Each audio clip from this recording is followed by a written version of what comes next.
For the first team assignment, we're going to give you the opportunity to reflect on and apply the tools that we'll be exploring as part of the semester-long case study, and apply these tools to a real-world context of your choosing.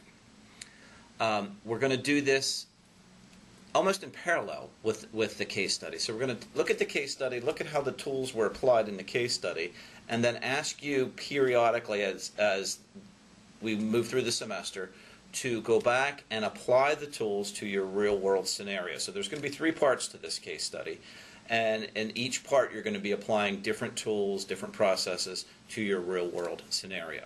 So for now, what we'd like you to do, we're going to break into teams, and we'd like you to think about the real-world scenario that your team would like to explore. And there's really 2 ways to do this.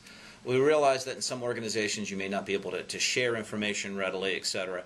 So you can either decide upon one scenario in one of the team members' organizations that you'd all jointly like to explore, and you don't have to share any proprietary information. We can change names, sanitize things as needed.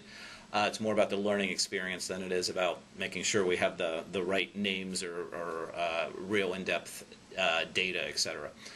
So you can do it together as a team, collectively, or you can choose to explore individual scenarios amongst yourselves and then confer as a team on the tools and some of the problems you're having, some of the questions you have, and work together as a team to help push each one of your individual analyses forward.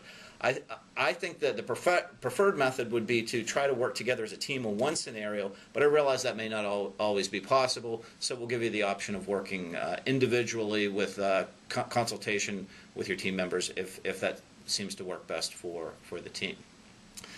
So for now, please look at the description of part 1 of the case study, confer with your team once your team assignment's made, and decide how you want to approach this problem, and then begin looking at the tools and thinking about how you're going to apply these tools and use these tools in your problem scenario. And if you have any questions as you're going through this, please feel free to ask me and we can talk through any issues that you might have.